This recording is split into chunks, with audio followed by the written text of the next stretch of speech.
Hola a todos, buenas tardes y bienvenidos a a este nuevo módulo del ciclo de conferencias ¿qué sabemos sobre el cambio climático en México? En esta ocasión, déjenme comparto pantalla, creo que ya está. Vamos a hablar de los riesgos económicos del cambio climático. Entonces vamos a tener 4 sesiones. Empezamos hoy con, digamos, una cosa donde les voy a hablar un poco introductorio sobre la modelación de riesgos e impactos del cambio climático en la economía.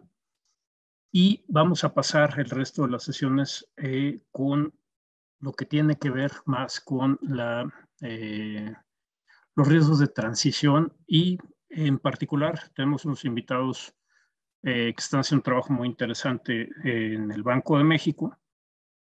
Ellos están viendo cómo le pegaría cambio climático al sector financiero, ¿no? Cómo alteraría pues, las probabilidades de default de los créditos, etcétera, etcétera. Entonces, creo que es una parte que, pues no, en la parte de la academia, digamos, no hemos explorado y a lo mejor no estamos tan enterados, ¿no? Entonces, yo creo que es muy interesante, igual la parte de riesgos de transición, no solamente los riesgos de los impactos, sino cuáles son los riesgos de si la economía cambia de manera, por ejemplo, un poco descontrolada o de manera ordenada, y todo esto en términos de los impactos económicos de dejar de producir petróleo o de tener que cambiar tecnologías, etcétera, ¿no? Esos son los riesgos de transición. Y bueno, vamos a tener, pues como les decía, algunos panelistas de primera línea. Después de hoy va a estar la doctora Patricia Moles Fanjul, que nos va a hablar de riesgos climáticos y el sector financiero.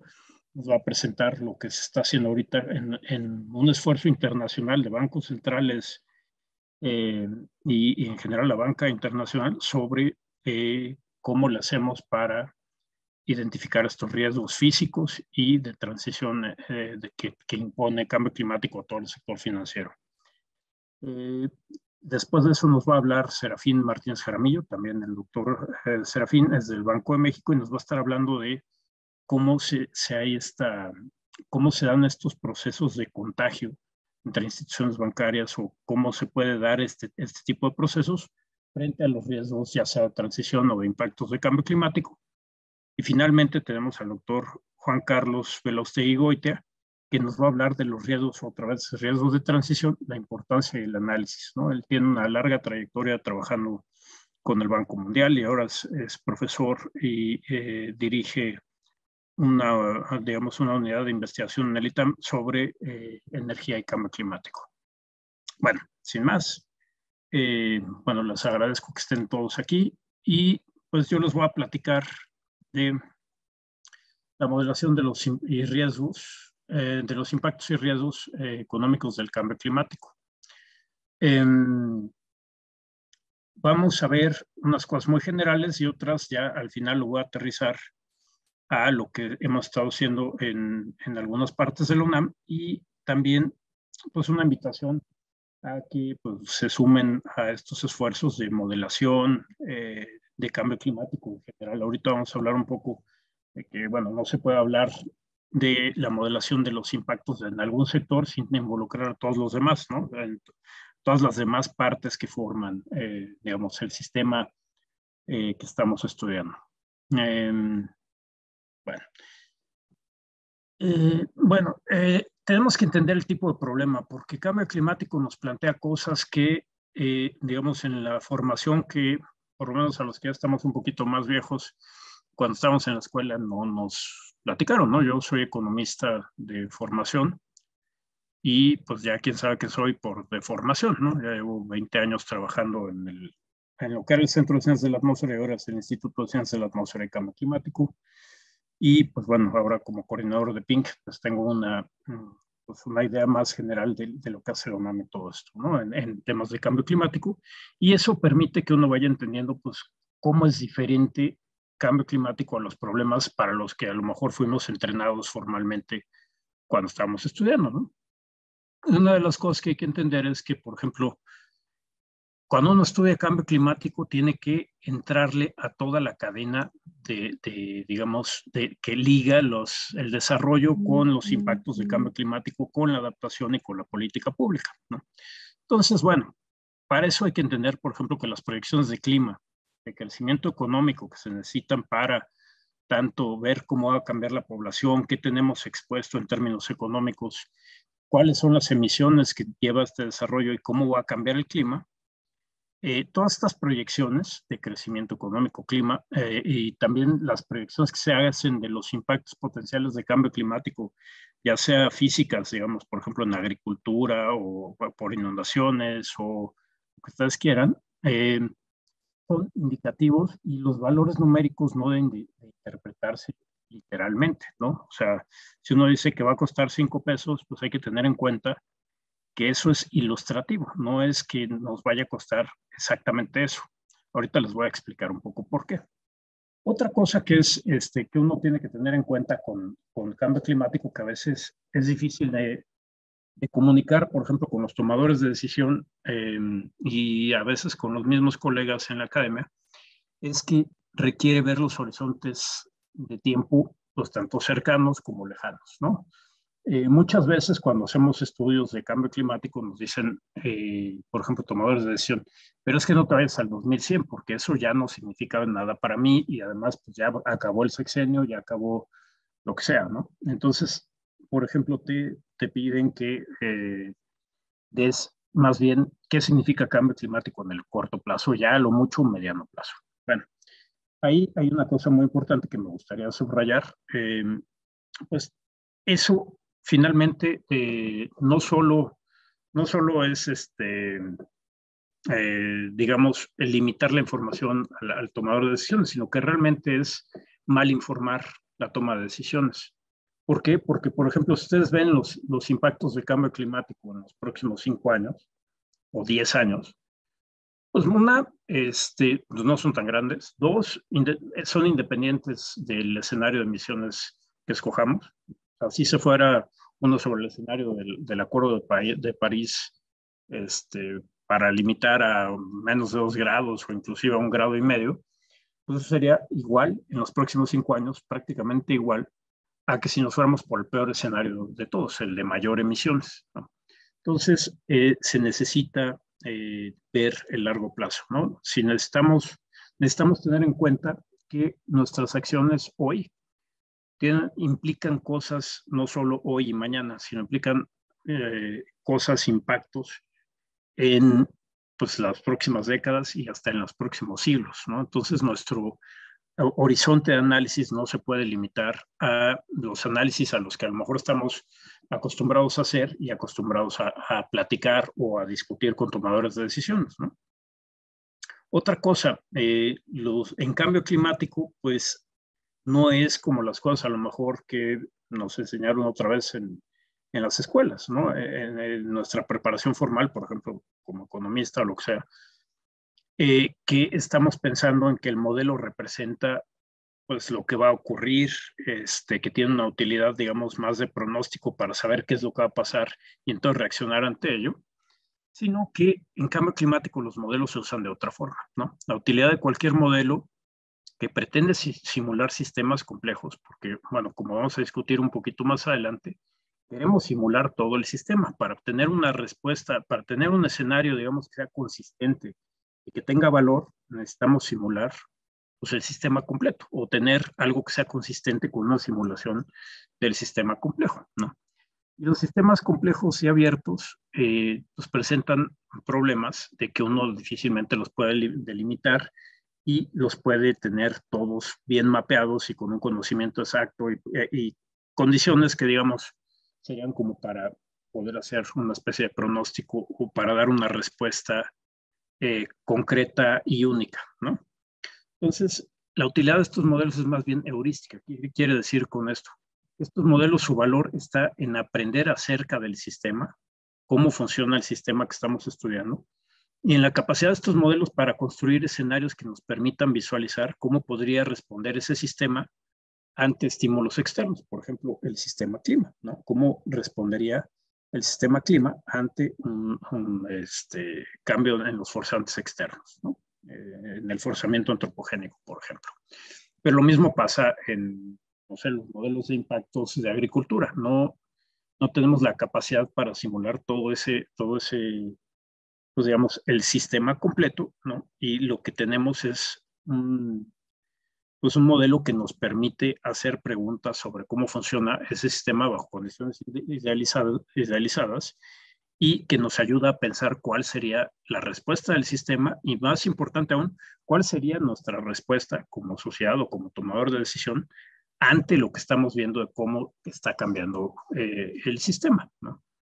Todos los escenarios, proyecciones, son condicionales en una gran cantidad de factores como supuestos, ¿no? Supuestos que están detrás de los modelos, las parametrizaciones, cosas que a lo mejor no conocemos bien o no podemos modelar explícitamente, las tenemos con pues, algún parámetro, las simplificaciones, porque otra vez un sistema complejo es imposible de simular en su totalidad, ¿no? Sino que se requieren simplificaciones. Y eso, bueno, también nos remite a la definición de modelo, ¿no? Una representación simplificada de la realidad no pretende ser la realidad, pero un cambio climático se vuelve todavía más evidente esto, ¿no?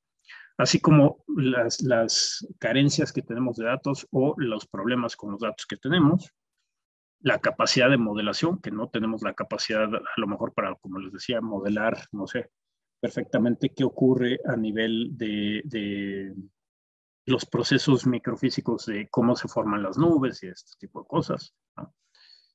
Y el conocimiento que tenemos disponible. No tenemos conocimiento total sobre el sistema climático ni sobre cómo funciona la agricultura en general, cómo responde, digamos, la sociedad. No tenemos ese tipo de conocimiento. Entonces, cualquier escenario, cualquier resultado que tengamos y que nos presenten, pues tenemos que interpretarlo como eso. Esto es condicional en todos los supuestos, en todas las carencias de datos, en toda la limitación que podemos tener de modelación o de conocimiento, etcétera, etcétera, ¿no? Otra cosa que no nos gusta a nadie, ¿no? Y en particular a los tomadores de decisión, es la incertidumbre, ¿no? Nos gustaría tener la respuesta exacta y correcta para cada cosa que se nos venga encima, ¿no? En cambio climático, digamos, la incertidumbre es una característica central. Y bueno, pues como les platicaré más adelante, pues son de las cosas que le tenemos que prestar más atención a la incertidumbre, porque si no, pues tenemos resultados que a lo mejor parecen muy precisos o parecen que nos dan una respuesta, pero estamos ignorando, estamos cambiando, digamos, incertidumbre por ignorancia, y eso es lo peor que nos puede pasar, ¿no? Uno, por ejemplo, para ilustrar esto, si uno está viendo unos escenarios de cambio climático para la Ciudad de México y ve lo que nos dice sobre la precipitación, el cambio en la precipitación. Los escenarios, los distintos modelos te pueden decir que, pues algunos te dicen que se puede disminuir un 50% y otros te podrían decir que puede aumentar un 50%.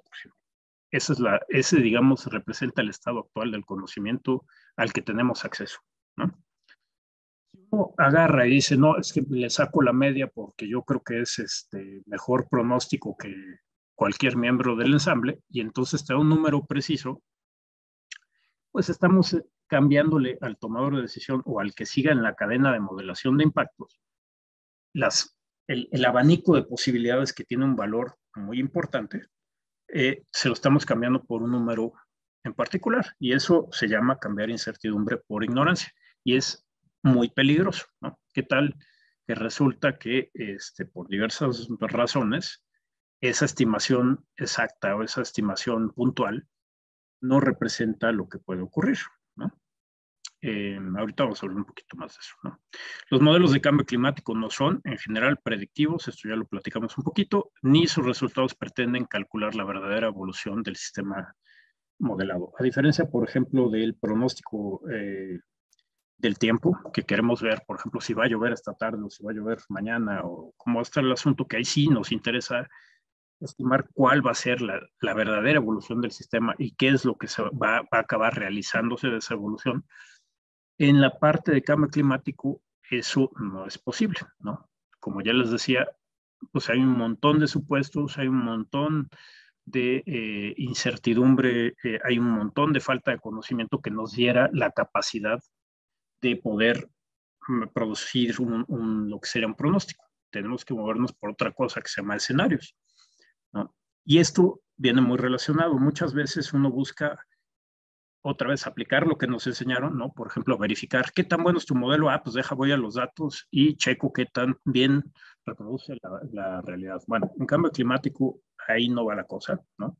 La cuestión de evaluación de cualquiera de las proyecciones hay una discusión enorme al respecto, ¿no? Pero pues sabemos muchos que pensamos que es realmente una pérdida de tiempo, ¿no? Lo que hay que tener en cuenta es qué tal es la consistencia interna de esa proyección, de ese modelo y de las proyecciones que genera, y qué tan posibilidad de que ocurra, ¿no? Qué tan creíble es, ¿no? Con lo que tenemos. Y bueno, aquí me detengo un poquito en hablar de incertidumbre. Ya les dije que es una de las cosas más importantes, ¿no? Y la incertidumbre realmente pues, lo que representa es el estado de conocimiento incompleto que tengamos, ¿no? Puede ser que conocemos mucho, ¿no? O podemos, en algunos casos, por ejemplo, en problemas determinísticos, en sistemas determinísticos, pues conocemos exactamente todo, ¿no? Conocemos cómo, en algunos de ellos, cómo va a ocurrir, ¿no? Si yo hago A, eso va a tener la consecuencia B como del lugar. Determinístico, digamos, ¿no? Y es un sistema lo suficientemente simple como para que así pueda ocurrir, ¿no? Cuando el sistema clima es determinístico, pero es complejo, y entonces tenemos, por ejemplo, esos sistemas, aunque se puedan ver como determinísticos, pues no tienen una respuesta que podamos seguir así de A a B, ¿no? Y decir, esto es lo que va a pasar porque es lo que va a pasar, ¿no? Pero bueno, la incertidumbre representa qué tan incompleto tenemos el conocimiento, ¿no? Hablábamos de la parte determinística, donde tenemos básicamente toda la información y tenemos una cosa muy precisa. Tenemos otro cuando tenemos incertidumbre aleatoria, por ejemplo, cuando nos enfrentamos a, por ejemplo, un lanzamiento de una moneda, ¿no? Pues uno puede empezar con un supuesto de esta moneda es justa, entonces las probabilidades son 50% y 50%. Eso puede estar equivocado, ¿no? Pero uno puede recurrir a hacer 1000 experimentos, 1000 lanzamientos de moneda y aproximar realmente cuáles son las probabilidades, ¿no? Entonces uno achica la incertidumbre a algo que se llama incertidumbre aleatoria, ¿no? No voy a saber la próxima moneda, el próximo lanzamiento, no voy a saber si va a caer sol o va a caer águila, pero sí sé cuáles son las probabilidades. Hay una incertidumbre que ya no puedo reducir, es que está en incertidumbre aleatoria. Hay otro tipo de incertidumbre que es, por ejemplo, cuando tenemos el conocimiento incompleto o hay ambigüedad. Esto, pues, de manera, digamos, gruesa cae en lo que se llama incertidumbre epistémica, ¿no? Por ejemplo, ¿qué se refiere esto? Imagínense otra vez lo del lanzamiento de la moneda. ¿Qué pasa si ustedes no saben si yo voy a cambiar la moneda cuando hagamos el siguiente lanzamiento, ¿no? Ahí hay una cosa de conocimiento sobre la moneda que ustedes no tienen, ¿no? Aquí una cosa que es interesante es que muchas veces el tipo de incertidumbre que uno enfrenta no es igual para todos, ¿no? Y esto tiene que ver también con el valor de la ciencia, con el valor de desarrollar la ciencia. Por ejemplo, en cambio climático o en muchas otras cosas, por ejemplo, en la pandemia, si tenemos una ciencia fuerte, podemos ir pasando de una incertidumbre, digamos, más profunda, como es la epistémica, que nos falta conocimiento, a reducirla a una incertidumbre aleatoria, ¿no? Entonces, ahí, bueno, hago esa acotación, creo que es importante. Y, por ejemplo, ahí ustedes podrían, no sé, hacer diseñar algún experimento para ver cuántas monedas tengo y cómo las voy cambiando, y etcétera, etcétera. Entonces, ustedes podrían despejar un poco esa incertidumbre epistémica, ¿no? Y hay otra incertidumbre que tiene que ver con los límites a lo que tenemos acceso, ¿no? Que puede ser conocible, que podemos conocer, ¿no? Y eso, por ejemplo, queda muy claro en sistemas complejos o en la misma conducta humana. Ahí no tenemos una manera de llegar a despejar esta incertidumbre, ¿no? Por ejemplo, en clima tenemos muchas cosas que sabemos que no sabemos. Por ejemplo, qué tan probable o qué tan posible es, o qué tan probable, perdón, es que se detenga la corriente del Golfo. Pues los modelos que tenemos ahorita no nos dicen, la cantidad de datos que tenemos no nos da una respuesta que podamos achicar, digamos, de incertidumbre epistémica a una cosa más manejable, ¿no?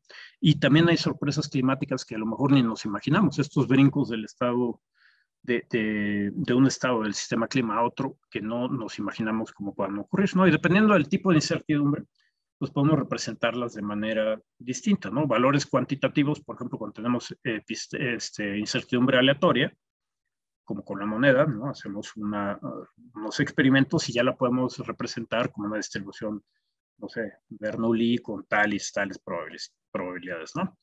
Hay valoraciones cualitativas, ¿no? Por ejemplo, que reflejen la apreciación de expertos. Hay combinación de ambos criterios, como hace el IPCC, la opinión de experto más lo que ha podido recopilar con datos y modelos. Y también está el uso de escenarios, que es, digamos, una de las herramientas más utilizadas en cambio climático. Y bueno, ustedes aquí es un poco lo mismo que ya platicamos, ¿no? Pero pues está muy claro, ¿no? O sea, podemos pasar de la ignorancia total, cuando no tenemos este acceso al conocimiento, podemos ir pasando a una ignorancia que reconocemos, o sea, que sabemos que no sabemos cosas, que eso ya es bastante ganancia, a tener la posibilidad de hacer escenarios, ¿no? Y manejar la incertidumbre con escenarios, a lo mejor bajarla a incertidumbre aleatoria y en algunos casos llegar al determinismo, ¿no? En donde ya la incertidumbre no es un problema, ¿no? Entonces digo, en la medida de lo posible, lo que tratamos de hacer es ir en la dirección de esta flecha, ¿no? Y bueno, pues nada más para que vean aquí abajo, pues bueno, esto es una discusión que ha venido desde cómo se maneja y qué significa y todo esto desde muy distintas partes de la academia y de la sociedad y muy distintos tiempos, ¿no? Por ejemplo, aquí tienen ustedes a De Moab, que en 1711, pues te dice sobre los juegos de azar, pues que de dónde viene el riesgo, el concepto de riesgo como lo que puedes perder multiplicado por la probabilidad de ocurrencia de ese evento, ¿no? Y también, por ejemplo, en el caso, un caso más reciente y también como más, pues no sé, inesperado a lo mejor o no, que viene de Rumsfeld, que fue secretario de Defensa de Estados Unidos, ¿no? ¿Qué es lo que te dice? Bueno, hay conocidos que conocemos. Eso estaría más en este sentido, en esta parte de la incertidumbre. Hay cosas que sabemos que sabemos. Hay cosas que sabemos que no sabemos, ¿no? Aquí estamos ya moviéndonos más hacia lo profundo de la incertidumbre. Esto quiere decir que hay cosas que sabemos que no sabemos, ¿no? Pero también existen los desconocidos, lo que no conocemos que no conocemos, ¿no? Y como dice ahí, pues son cosas que no sabemos. Un poco rara la redacción, pero creo que es muy ilustrativa de pues cómo nos enfrentamos en la toma de decisiones o cómo se enfrentan los tomadores de decisiones a este tipo de problemas. Y además es muy interesante ver los distintos puntos de vista, ¿no? Por ejemplo, esto de las cosas que no sabemos, otros lo pueden calificar como, por ejemplo, esto de los cisnes negros, ¿no? Los eventos estos que pueden cambiarte la historia y que no tenías ni idea de que podían ocurrir, ¿no? Entonces, bueno, esto es un poco como introductorio. Bueno, esto ya lo mencioné, me voy muy rápido. La predicción es que uno le quiere atinar a cómo va a estar un sistema, el estado de un sistema exactamente para un cierto momento en el tiempo. Y el escenario, pues esto es muy importante, es una descripción plausible de un futuro verosímil basada en un conjunto consistente y coherente de supuestos sobre las fuerzas determinantes. Por ejemplo, cómo va la tecnología, cómo van los precios, cómo va pues muchas cosas, como puede ser hasta el analfabetismo en la sociedad, etcétera. Pueden ser escenarios muy complejos, ahorita vamos a hablar de eso, y cómo interactúan estos, lo que se llaman drivers o conductores en los escenarios, ¿no? Y pues están caracterizados por la incertidumbre más epistémica, ¿no? Entonces, bueno, ya para terminar con esto de escenarios, ¿no? Hay cosas que creo que es muy importante que todos tengamos en la mente, ¿no? La ocurrencia de cualquier escenario en particular, por ejemplo, si agarramos el escenario RCP 8.5 de clima, que es el más severo de emisiones, pues la ocurrencia de ese escenario en particular es bastante improbable. Y si pues, ustedes, algunos que hayan llevado estadísticas, como si ustedes tienen una distribución de probabilidad y quieren ver ¿cuál es la probabilidad de un punto en particular? Bueno, pues uno saca la integral de un punto pues va a ser 0, ¿no? Entonces, eso es, digamos, un poco lo que se trata, ¿no? Una evolución particular del sistema, pues es realmente altamente improbable que vaya a ocurrir, ¿no? La importancia es que son, lo que los hace que tengan importancia es que son autoconsistentes posibles y también esta característica comúnmente plantean situaciones problemáticas o difíciles. Otra vez, volviendo un poco a lo que venía en la segunda diapositiva, estos modelos y estos escenarios lo que nos ayudan, ¿no?, es para pensar en situaciones problemáticas y cómo reaccionaríamos ante ellas, ¿no? No es un pronóstico, sino es realmente una excusa para pensar en cómo podremos enfrentar problemas, ¿no? Su función es ayudar a pensar, exactamente, anticipar cambios y preparar respuestas y propiciar estrategias robustas. Aquí hay una cosa interesante. Muchas veces estos escenarios, o sea, por su utilidad para la toma de decisiones, acaban en que lo que se dice en ese escenario no va a ocurrir, ¿no? Muchas veces los escenarios provocan, el uso de escenarios provoca que esos futuros no ocurran. Es lo que estamos intentando, si se dan cuenta, con cambio climático, ¿no? Todas estas cosas que estamos presentando de cómo nos iría un mundo 4 grados con mayor temperatura. Entonces, es lo que estamos intentando es que no lleguemos a eso, ¿no? Entonces, obviamente, es otra razón por la cual no se pueden verificar si están bien o están mal, ¿no? Esto ya lo dijimos, están caracterizados por incertidumbre epistémica y se usan en múltiples contextos, ¿no? A veces los tomadores de decisiones de uno mismo se enfrentan ante, por ejemplo, el escenario que les decía, ¿no? Lo que nos dicen los modelos de clima es que tienes 50% de probabilidades de que te llueva más o 50% de que te llueva menos. Ah, es que no me estás diciendo nada porque con esa incertidumbre no puedo trabajar, ¿no? Bueno, realmente si uno se pone a ver la incertidumbre que los tomadores de decisiones y nosotros mismos en la vida diaria manejamos, pues no es muy distinta, ¿no? Digamos, si uno está pensando como Rumsfeld en la parte militar, pues bueno, ¿cuál es la incertidumbre de invadir Irak? ¿No? ¿Cómo puede ser esa cosa? Bueno, se usan escenarios para eso y se toman decisiones con incertidumbre profunda, ¿no? En la parte empresarial también, ¿no? En cambio climático y en la vida diaria, ustedes no cruzan una calle diciendo, no, pues ahora no voy a mirar hacia los lados porque pues llevo 40 años en este planeta y nunca me han atropellado, entonces la experiencia me dice que pues la probabilidad de que me atropellen es mínima. Pues no, ¿no? O sea, no es una cosa frecuentista, sino ustedes se manejan con una incertidumbre mucho más que viene sobre la parte epistémica, ¿no? Entonces, no hay que asustarnos con la incertidumbre. Voy a ir un poco más rápido porque si no, no voy a llegar a donde quiero llegar. Y la única cosa que quiero que vean aquí es que cuando uno habla de impactos de cambio climático, tiene que tener en cuenta toda esta cadena que vemos aquí, ¿no? ¿Cómo va a estar la sociedad futura? ¿No? Imagínense lo que sería el tamaño del problema que nos estamos enfrentando, ¿no? Imagínense que ustedes están en el año 1900 y quisieran imaginarse lo que pasó durante todo ese siglo, ¿no? Ese es el tipo de problema, o sea, quiero ver quién se podría imaginar que iba a haber internet, que íbamos a tener pues, las comunicaciones que tenemos o los sistemas de transporte que tenemos o la capacidad de cómputo, etcétera, ¿no? La población, todo esto, ¿no? Entonces, imagínense la tarea titánica y extraña que es hacer estos escenarios, ¿no? De ahí pasamos, ok, ya tengo cómo va la política, cómo va la tecnología, cómo va la población, cómo va la economía, ¿qué significa eso para las emisiones de gases de efecto invernadero, ¿no? Ok, ahí hay también una incertidumbre brutal y pues hace una cuantificación y estos son los escenarios, por ejemplo, los RCPs del IPCC que nos basamos para hacer todas las proyecciones. Luego entramos al mundo de los modelos climáticos, ¿no? Que ahí es donde se tiene una mayor, digamos, un sesgo mayor al mayor detalle, a las proyecciones más realistas.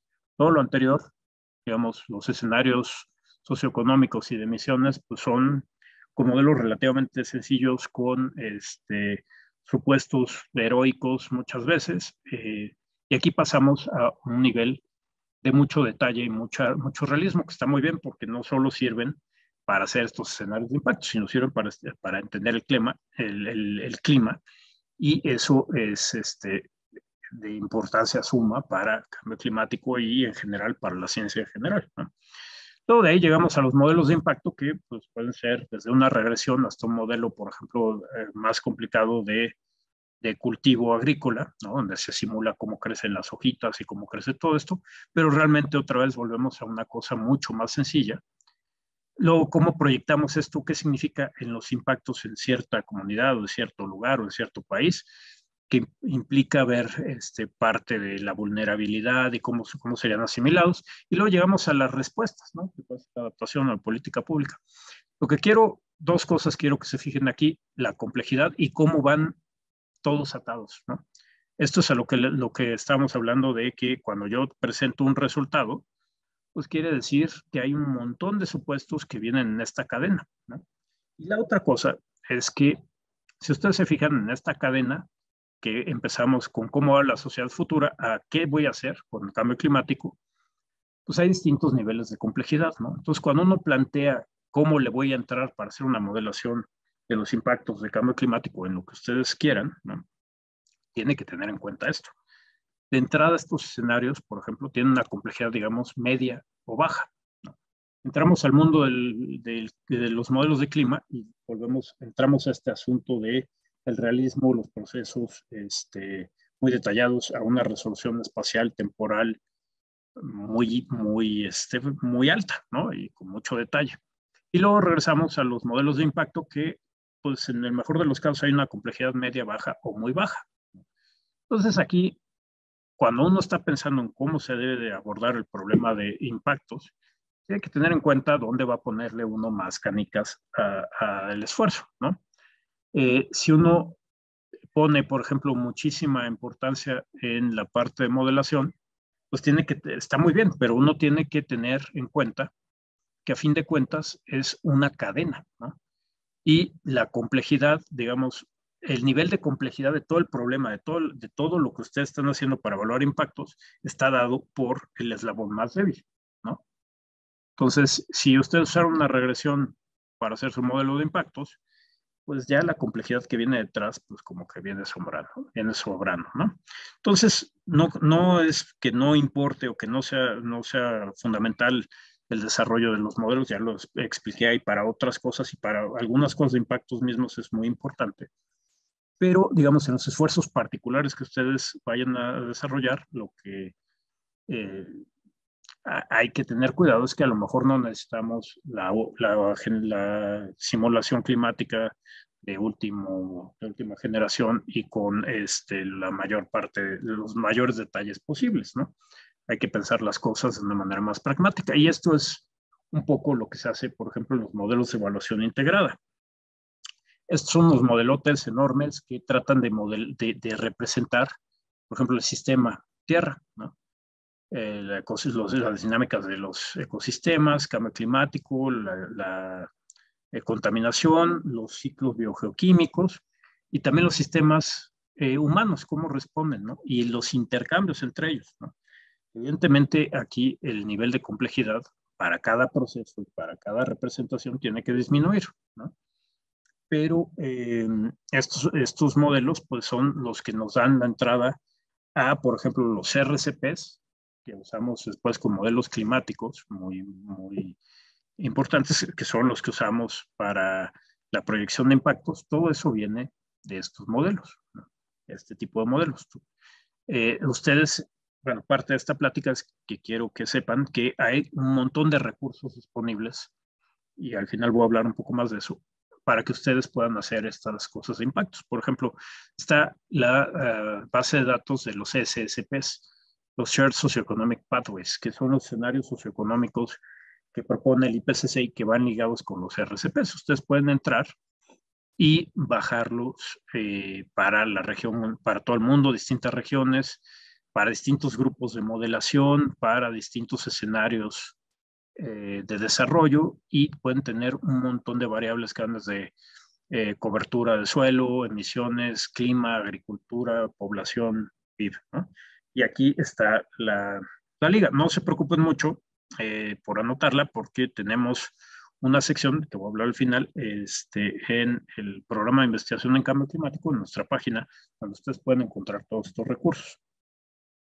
Bueno, entonces, esto es nada más para que vean un poco la complejidad de estos escenarios, que tenemos proyecciones de urbanización, de analfabetismo, de la educación y de la población, del Producto Interno Bruto. O sea, realmente en esto de cambio climático tratamos de ver cómo va a estar el mundo y cómo están los sistemas naturales y humanos dentro de una evolución particular, ¿no? Y tienen historias narrativas detrás de qué es lo que hay, por qué el mundo está moviendo en esa dirección, si todas las regiones se mueven en la misma dirección, o qué pasa, por ejemplo, en Latinoamérica, qué pasa en África, qué supuestos. Todo este ejercicio de inventarse el mundo, la evolución del mundo en los próximos 100 años, está en estos esfuerzos, ¿no? Que nos llevan a la parte de las emisiones, que ustedes aquí pueden notar, de las limitaciones que a veces se nos olvidan, ¿no? Estamos hablando de todo lo incierto que hay aquí, todo lo incierto que hay acá, y pues los escenarios que usamos, por ejemplo, para proyectar clima, pues son totalmente determinísticos y son una sola posibilidad del mundo, ¿no? Que, como ya platicamos, pues es altamente improbable que esta evolución ocurra, pues seguro no va a ocurrir, ¿no? Entonces, esto nada más lo menciono para remarcar esto de que son modelos que nos ayudan a pensar y que tenemos que tomar sus proyecciones pues con esa óptica, ¿no? Digamos, los numeritos no importan tanto, sino lo que importa es el mensaje que nos da. Y, por ejemplo, aquí también tienen ustedes, y lo pueden encontrar también en la página del PINC La Liga, no se preocupen, es cómo son las emisiones que usa el IPCC para los modelos climáticos para producir estas proyecciones de clima, ¿no? ¿Qué significa, por ejemplo, en cuestión de emisiones para distintos sectores, distintos compuestos, con distintos tipos de desarrollo y distintos grupos de modelación? Por ejemplo, ustedes tienen aquí cómo cambiarían, bueno, esto es 2000, pero va hasta el 2100, las rutas de los barcos y cómo estaría la contaminación que producen estos barcos, ¿no? Y bueno, con esto también nada más mencionar que hay distintos tipos de modelo de clima y que son útiles, algunos, son útiles para distintas cosas, ¿no? Si uno quiere aprender sobre el clima en general, cómo funciona y uno quiere hacer investigación sobre eso, pues definitivamente uno se tendría que estar moviendo en este nivel de complejidad y de qué tan comprensivos son los modelos, ¿no? Que, pues bueno, aquí ya no tenemos los últimos dos reportes, pero pues tienen una resolución espacial cada vez mayor, tienen un enorme número de procesos físicos que se modelan y van incluyendo cada vez más cosas, ¿no? Si se pueden ver ustedes esta gráfica después ya con más calmita, se darán cuenta que hay cosas fundamentales que apenas empezamos a meter en estos modelos de clima, ¿no? Por ejemplo, el ciclo de carbono empezó a estar en estos modelos representado en los años 2000, ¿no? Entonces, bueno, es nada más para que, aún con estos niveles de complejidad y de completitud o pues tenemos muchas cosas que apenas están entrando, ¿no? Y hay otros modelos, por ejemplo, de balance de energía o modelos de cajas más sencillos que tienen utilidad para otro tipo de cosas, en particular para los modelos de impacto, bueno, o por lo menos algunos de ellos. Y eso es lo que les voy a platicar. Bueno, aquí ya finalmente es lo que, digo, es la parte final de esta introducción, ¿no? Cómo va la cadena y tengan en cuenta que la cadena tiene una incertidumbre que va creciendo con cada paso. Y aquí, pues, nos está ilustrado, por ejemplo, cómo sería una proyección de impactos para hidrología, ¿no? En algún lugar, cómo serían los impactos hidrológicos en algún lugar. Escenarios de emisiones con un chorro de incertidumbre, modelos de clima con un chorro de incertidumbre, qué pasa con las condiciones iniciales que se usan para correr estos modelos, cómo se hacen las proyecciones más finas, cómo está la estructura del modelo, los parámetros, y llegamos a una incertidumbre enorme. Aquí lo único que quiero detenerme es que es muy importante cómo representemos en impactos la incertidumbre. Si agarramos un solo caso o dos casos, no sabemos dónde estamos parados en toda esta incertidumbre, si es un caso extremo aquí, si a lo mejor es central, o si es un caso extremo del otro lado, ¿no?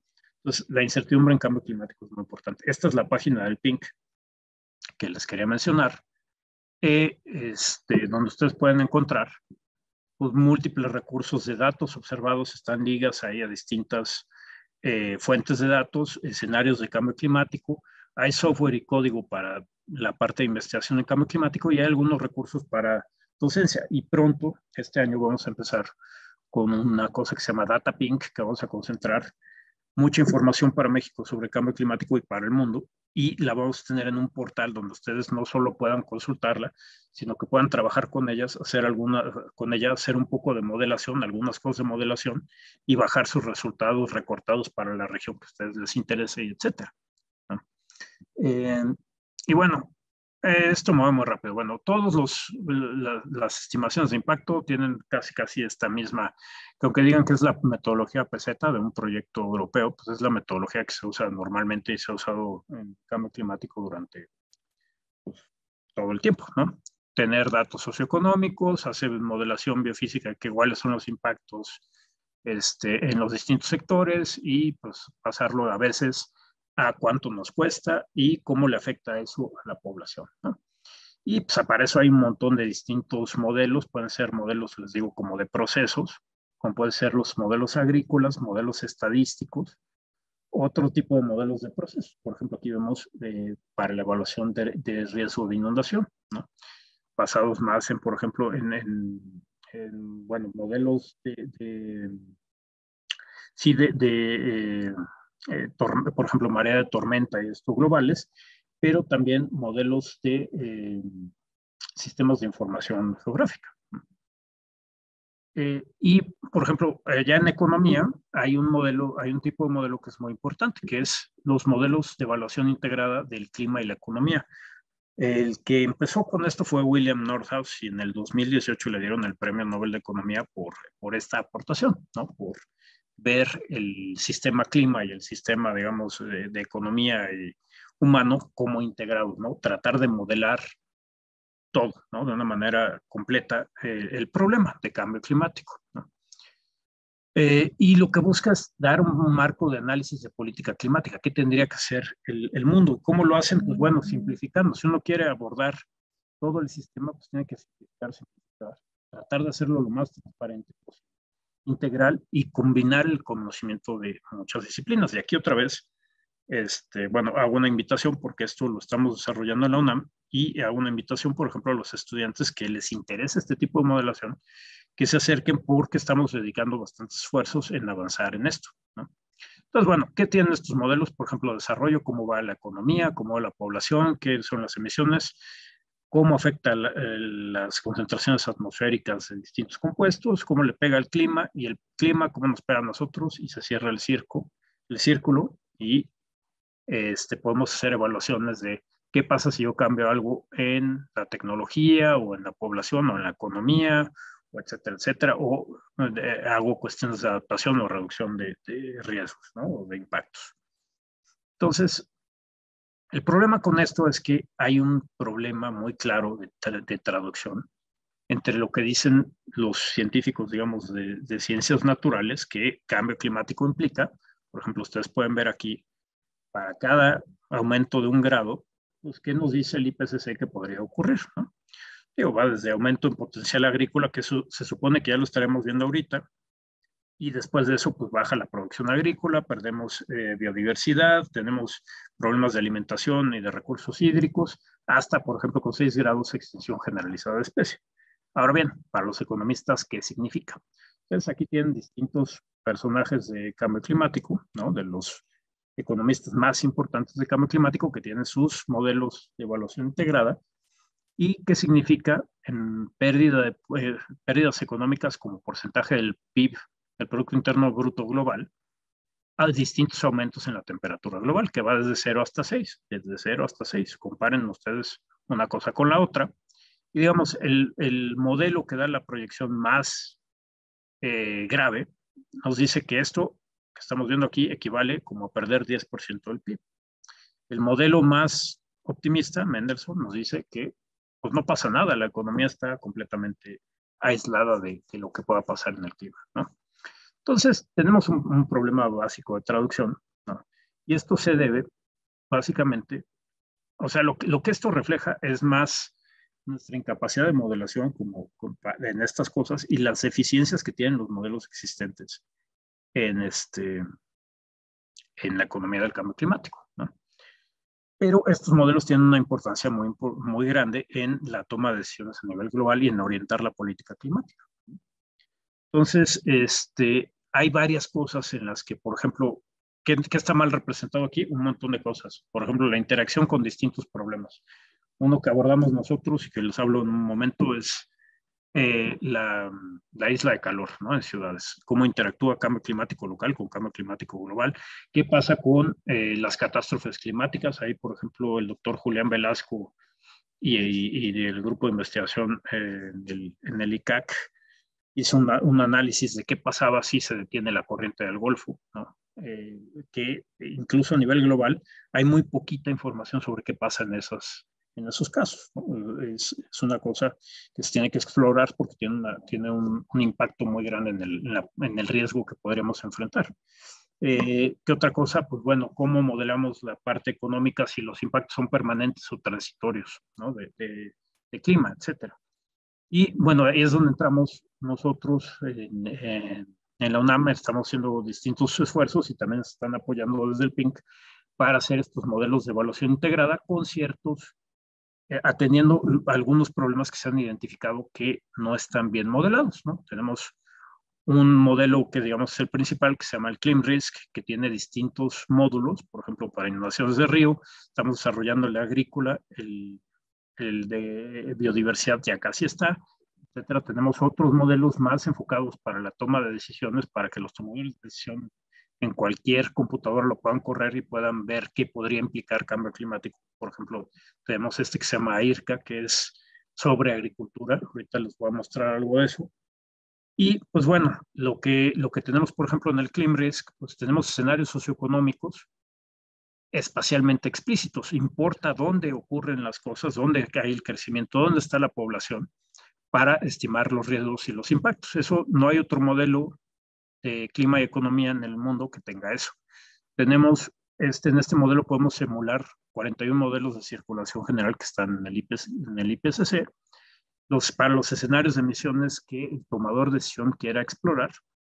Incluye algo que tampoco está en ningún otro modelo integrado, el efecto de la isla de calor, qué pasa en ciudades, qué pasa con el proceso de urbanización y su efecto en el clima local.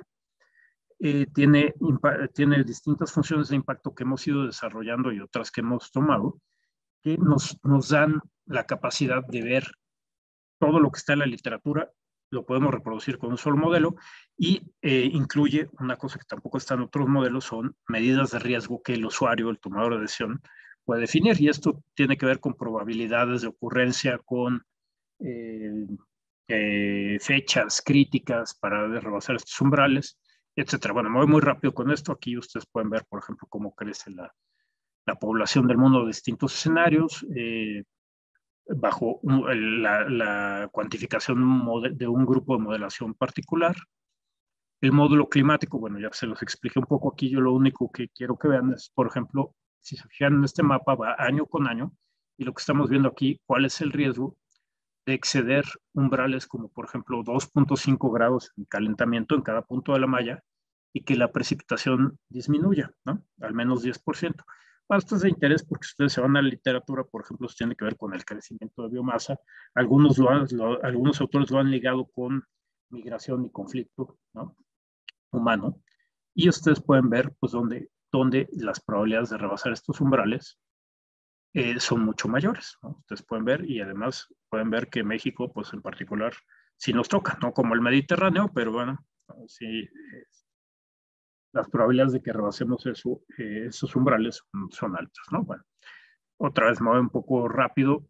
En la parte de funciones de daño, pues tratamos de incluir, digamos, todo lo que está en la literatura para que se pueda, que sea un modelo que abarque los resultados de los demás modelos, ¿no? Que corriendo este modelo uno se pueda dar una idea general de lo que te dirían también los otros modelos, ¿no? Y abarcamos distintos sectores y, bueno, a distintas escalas. Si bien es espacialmente explícito, tenemos datos para cada 50 kilómetros por 50 kilómetros en el mapa, pues se agrupan, digamos, por regiones y por países, ¿no? Y, por ejemplo, aquí ustedes pueden ver los impactos económicos, cuánto va perdiendo cada uno de estos puntos en el mapa por año, ¿no? Bajo un cierto escenario. Y bueno, aquí otra vez rápidamente, pues les señalo los puntos rojos, que apenas empiezan estas pecas, pues son las ciudades, ¿no? Donde tenemos más del 50% de la población y donde se genera alrededor del 80% del PIB global, ¿no? Y bueno, hay evaluaciones para México y tenemos estimaciones de cómo le iría a cada uno de estos estados. Esta gráfica la hizo Oscar Calderón y creo que es muy informativa para ver de sopetón qué estados tienen más riesgo.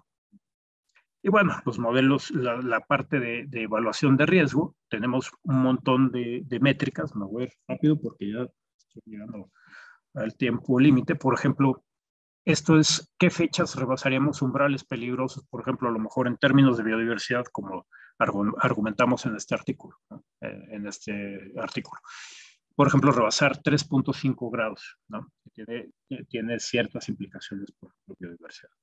Bueno, ¿cuándo se rebasaría? Si nos vamos por un escenario de no hacer nada, de altas emisiones, pues pueden ver las fechas. Por ejemplo, para México este umbral se rebasaría en esta parte alrededor de la década del 2080. En el 2070 para el norte del país. ¿Qué pasa si nos vamos si se cumplen las negociaciones que están actualmente en discusión? Bueno, pues podríamos aventar 20 años el rebasar este umbral que nos da una ventaja muy importante en términos de adaptación, ¿no? Otras medidas de riesgos, por ejemplo, cuando rebasaríamos $1,000 millones, pérdidas mayores a $1,000 millones, ¿no? Y otra vez, pues uno se pone a ver que las grandes ciudades tienen grandes problemas ya en estas décadas. Si ustedes se pueden ver, para la parte central de México, es rebasar la pérdida de 1,000 millones, al menos $1,000 millones por año, ocurre en esta década, ya si se quieren ver muy amables, en la que viene, ¿no? Bueno, me salto, estas son otras medidas de riesgo. Esto es importante, son medidas multivariadas de riesgo. Por ejemplo, ¿cuándo se cumplen? ¿En qué lugares se cumplen? Rebasar, por ejemplo, el umbral de 2.5 grados, reducción de 10% de la precipitación, pérdidas mayores a 5% del PIB o mayores a $1 billón. Entonces, lo que ustedes pueden ver aquí son los hotspots de riesgo, donde el riesgo, definido como quiso este usuario, tiene más chances y cuándo podría ocurrir, ¿no? Entonces, ustedes pueden ver que hay regiones del planeta particularmente vulnerables y México es una de ellas, ¿no? Bueno, ya les había platicado, tenemos extensiones, por ejemplo, el Clim Risk River, y esta es una cosa que quiero tomarme un momentito más, aunque yo creo que ya estoy muy sobre el tiempo, pero bueno, estos modelos están en la página de recursos del PINC, y algunos de en particular fue desarrollado con recursos del PINC y de DEGAPA, ¿no? Es un producto de la UNAM. Fue desarrollado básicamente con recursos de GAPA, ¿no? Son productos de la UNAM que queremos poner a disposición, pues, de todos ustedes, porque yo creo que es muy ilustrativo cuando uno ya se mete en qué pasa con estos modelos, qué pasa si se sigue tal trayectoria u otra trayectoria. Ustedes mismos pueden hacer sus trayectorias aquí. Por ejemplo, este es el de clima, ¿no? Ustedes tienen, y es gratuito, está abierto al público, quieren hacer ustedes proyecciones de clima, pues pueden escoger si es para algún mes en particular, anual, pueden escoger ya no me acuerdo cuántos son, pero un montón de modelos que están en el IPCC, o pueden escoger que los combinemos de una manera aleatoria, ¿no? Y tengamos resultados estocásticos, es decir, que tomen en cuenta todos los modelos. Ustedes ponen aquí cuántas realizaciones, cuántas veces quieren repetir esto. Pueden escoger el modelo de clima que ustedes quieran, de estos tres, y el escenario de emisiones. Por ejemplo, si yo quiero ver qué pasa bajo el escenario de RCP 8.5, que es el peor, lo voy aquí correr. Espero un segundito. Y la ventaja de estos modelos es que no se necesita una supercomputadora, corren cualquier máquina de Windows, ¿no? Que tenga Windows o que tenga también Linux, creo que ya tenemos la versión. Entonces, ustedes pueden ver aquí los escenarios de temperatura para el año que ustedes quieran, ¿no? Los pueden bajar estos también, la simulación de la temperatura global, pueden verlos en precipitación, cómo es el cambio en precipitación. Pueden hacerse preguntas como las que hablábamos de cuándo rebasamos tal umbral, por ejemplo, este umbral de 4 grados, ¿cuál es la probabilidad de rebasar ese umbral, por ejemplo, en el 2100? Entonces pueden decir, bueno, ¿y qué pasa en el 2083? ¿Cuál es la probabilidad en el 2083? Bueno, aquí ustedes la tienen. Y pueden calcular la fecha de que se rebase ese umbral, ¿no? Por ejemplo, aquí para México vemos que es como este azulito, 2060, por ahí, ¿no? Lo pueden ver ustedes también para precipitación. Ustedes pueden cambiar como quieran estos umbrales, ¿no? Pueden bajarse los escenarios, pueden bajarse esto, las figuras, los datos para si lo quieren utilizar en otra cosa. Y una cosa muy importante, que es lo que más les quiero mostrar, es, pues imagínense que ustedes no les gusta ese escenario de cambio climático, ¿no? Y quieren preguntarse qué pasaría si el mundo hace cosas distintas. Bueno, pues ustedes pueden decir aquí, bueno, ¿qué pasa si a partir del 2030 empezamos a bajar las emisiones de CO2? Y, por ejemplo, seguimos así hasta casi llegar a cero al 2100, ¿no? Tengo este escenario de emisiones que acabo de construir, le pongo guardar y veo qué rayos pasaría bajo ese escenario, ¿no? Pues veo cómo cambia la temperatura global y cómo podemos volver a hacer todo lo que hicimos, de cómo cambia la temperatura, cómo cambia la precipitación, cómo cambia la probabilidad, cuántos años me ahorro en este escenario para llegar a cuestiones críticas, ¿no? Y todo esto, pues digo, los invito a que lo usen y que lo exploren porque uno se da una idea de qué significa realmente lo que estamos haciendo en las negociaciones internacionales, qué significa los esfuerzos que los distintos países estamos haciendo. Y finalmente, ya para terminar, también está este modelo que se llama AIRCA, para la evaluación de impactos en la agricultura. Todo esto está disponible, no cuesta un peso. Y ustedes pueden poner aquí otra vez el número de simulaciones que quieren hacer, los escenarios de emisiones que ustedes quieren explorar. Y aquí, por ejemplo, es el riesgo que ustedes quieren ver, ¿no? ¿Cuál sería, por ejemplo, el riesgo de que la producción los rendimientos de maíz bajaran un 30%, los del trigo bajaran un 40%, y el arroz pónganle un 20%? Bueno, yo corro el modelo y ya puedo explorar, por ejemplo, no sé, el horizonte mediano para maíz, por ejemplo, y aquí el tipo de análisis, puedo ver cómo cambia el rendimiento, cuál es la probabilidad de ese cambio, que puse aquí, el de 30%, y ahorita los vemos multivariados, ¿no? Por ejemplo, vámonos con el cambio de rendimiento. Entonces, yo puedo ver para las distintas regiones, Sudamérica o lo que ustedes quieran ver, cómo van esos cambios por ejemplo, maíz, y puedo cambiarme a trigo, ¿no? Y puedo cambiarme a cualquiera de estos tres. También puedo ver cuáles son las probabilidades de que se cumpla esto. Por ejemplo, para trigo, ¿cuál es la probabilidad en Europa de que los rendimientos caigan por abajo de 40%? Bueno, pues no. En el futuro lejano, pues algunas partes de aquí. Pero ¿cómo le va al resto del mundo? Pues, por ejemplo, Norteamérica tiene unos impactos mucho mayores, ¿no? Entonces, bueno, ustedes pueden jugar con esto y pueden darse una idea del uso de estos modelos, ¿no? Y bueno, pues simplemente también para decirles que viene la segunda versión de ese modelo, que va a tener más de impactos económicos y otras características. Ahí. Bueno, yo lo dejaría y quedo para preguntas. Creo que ya me comí mucho tiempo, pero bueno.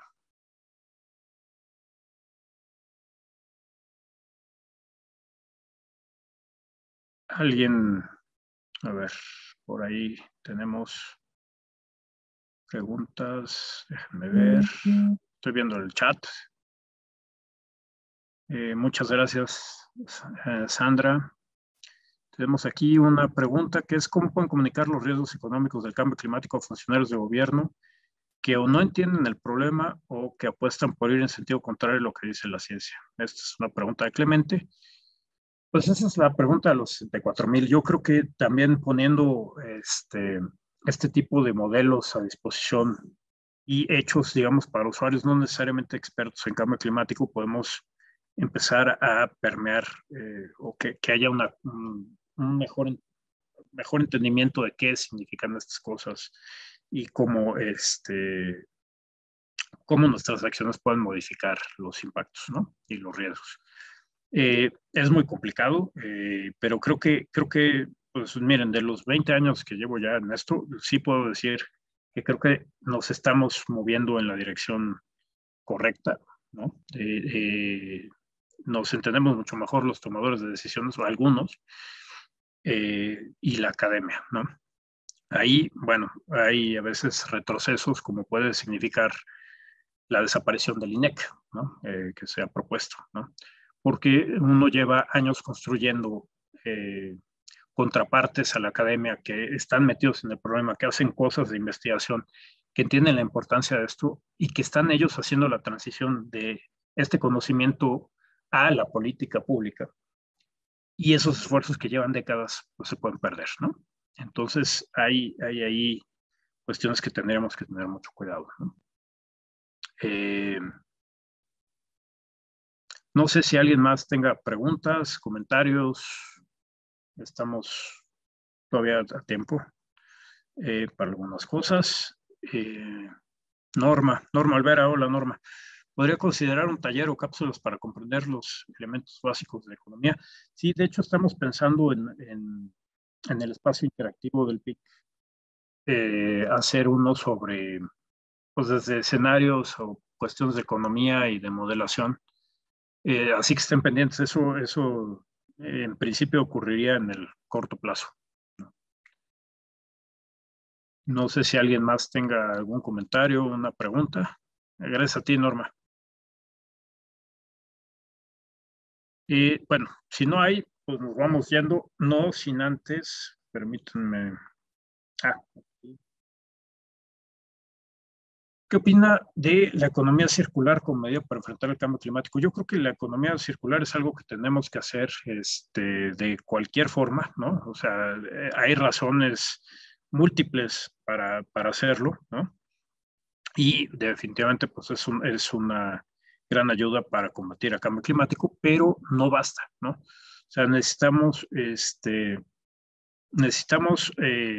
pues mucho que los gobiernos se pongan las pilas realmente para la reducción de emisiones. Necesitamos una sociedad que esté informada y que exija eso al gobierno. Necesitamos una cosa súper urgente y es otra vez una invitación para que se acerquen al PINC y a los distintos institutos de la UNAM que trabajamos el tema del cambio climático, porque necesitamos una capacidad científica mucho mayor de la que tenemos ahorita, ¿no? En el país en general.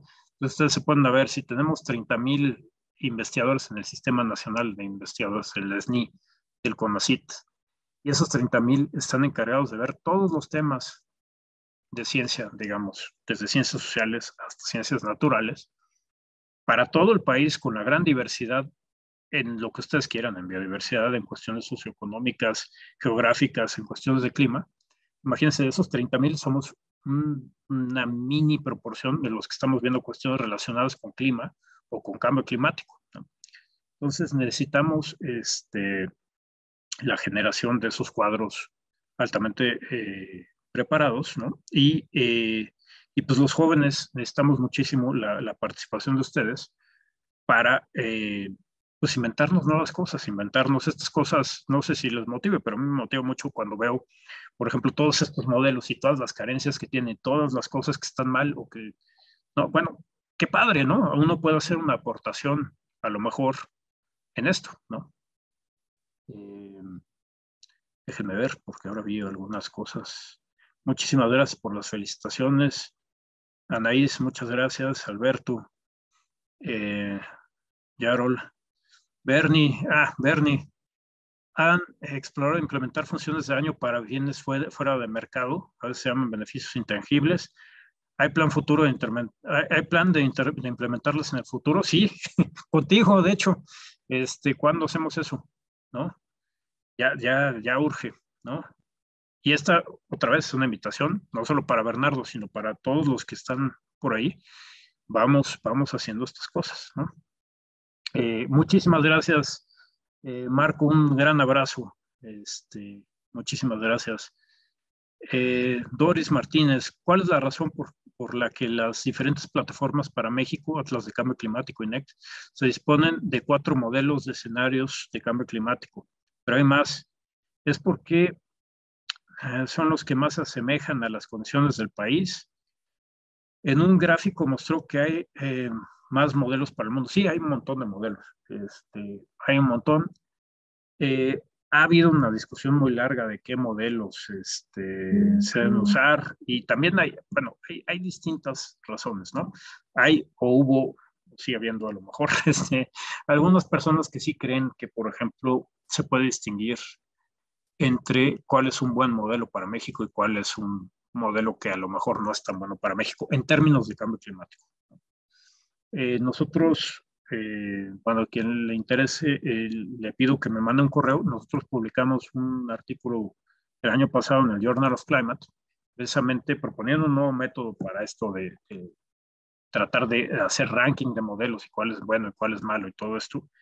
Pero también una de las conclusiones de ese artículo es que uno no debe ponerle demasiado énfasis a su selección de modelos porque está tratando de ver el futuro, ¿no? Y uno no sabe si ahorita en las condiciones actuales pues un modelo lo hace bien para México simplemente porque hay sesgos que se están compensando actualmente, ¿no? Pero eso no quiere decir que en el futuro eso se mantenga, ¿no? Entonces es un tema muy padre de discusión ese, y pues la razón, por ejemplo, en el INEC y en otros lugares, no sé cuántos tengan ahorita en UNIATMOS, pero también es una fuente importante de información para cambio climático. Pues básicamente son o los que están disponibles en un formato sencillo, ¿no? Para que se puedan redistribuir en estos sitios, o simplemente por la capacidad de almacenamiento, ¿no? Luego, si uno se va a distintas variables, pues estamos hablando de teras de información, ¿no? Bueno, pero en el data pink que le estaba mencionando, ahí vamos a tener todo, ¿no? Todo eso, un poco, esa es la idea, ¿no? Tener este lugar donde toda la información que ustedes puedan necesitar para hacer investigación en cambio climático, para estar informados en cambio climático, la puedan accesar ahí, la puedan trabajar en ese sitio y pues puedan bajar sus resultados del área de interés que ustedes tengan, ¿no? Pues si no hay otra pregunta o comentario, pues les agradezco enormemente la atención que han tenido y no nos vamos sin antes, déjenme recordarles esto que es muy importante. Nos vemos el jueves que viene y luego el otro jueves y luego el otro y luego el otro, ¿no? Para esto de qué sabemos sobre el cambio climático en México. No se pierdan, está súper interesante la parte esta de cómo se ve desde el sistema financiero el problema de cambio climático. Es una cosa muy innovadora, por lo menos, bueno, a nivel mundial es muy innovadora, es ahora que están realizando estos primeros ejercicios, pero desde el punto de vista de nosotros, por ejemplo, en la academia, es una cosa muy, muy interesante y muy nueva, ¿no? Entonces, pues bueno, les agradezco enormemente su atención y nos estamos viendo el próximo jueves. Muchísimas gracias, Berta, Alejandra, Carmen, muchísimas gracias. Hasta luego.